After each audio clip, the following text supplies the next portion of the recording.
Aybike, bu yavrular çok acıkmış. Annelerinin gelip onları doyurmasını bekliyor. Şimdi buradan yavruların annelerini bulup yanlarına yapıştırmanı istiyorum. Mesela o hangi yavrunun annesi?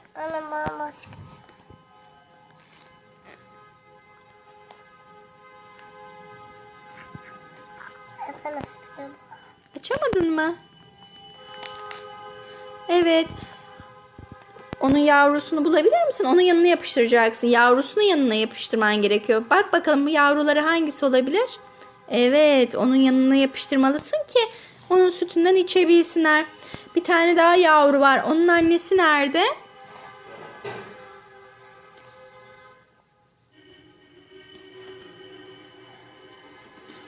Evet. Çıkarabiliyor musun? Bana çık. Sırtından çıkartmayı dene. Evet, oradan. Bana çık.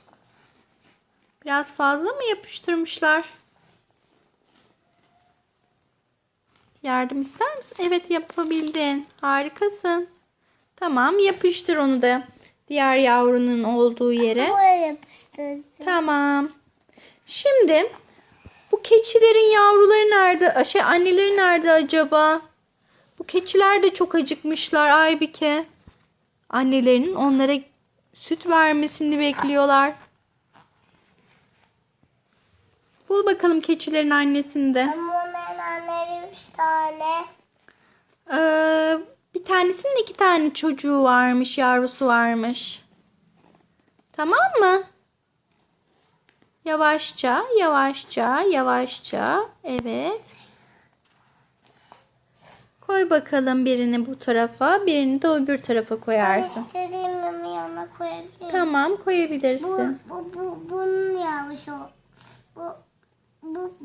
Bunun ismi bu. Tamam. Öbürü? Öbürünü nereye koyacaksın?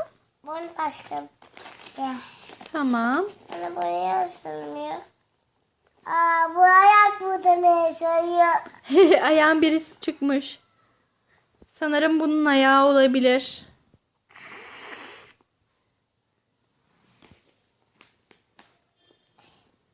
Ver. Tamam, sen yapıştır. Bak şurası. Şurası yırtılmış. Tamam. Evet, artık bir ayağı var. Hadi bakalım. Diğer şeyleri de anneleri de yerine yapıştır anneciğim. Çok acıkmışlar. Biraz acele etmemiz gerekiyormuş. Tamam. Onu da yapıştır diğer yavruların yanına. Bu hangisinin yanına yapıştırayım? O tamam olur ama yan yapıştırma, dik yapıştır. Burada. Suyun içine mi girmiş yüzmeye? Evet. Tamam. Bunun annesi artık var. Tamam. Bak burada mandaların annesi yok anneciğim. Manda yavruları aç kalmışlar. Çabuk onların da annesini koy. Tamam.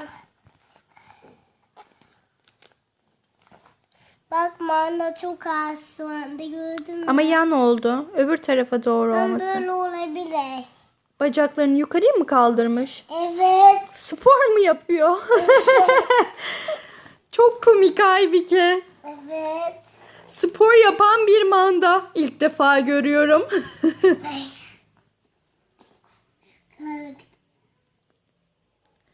Ay, bu mandalar çok sportif. İkisi de spor yapıyorlar. Çok komikler.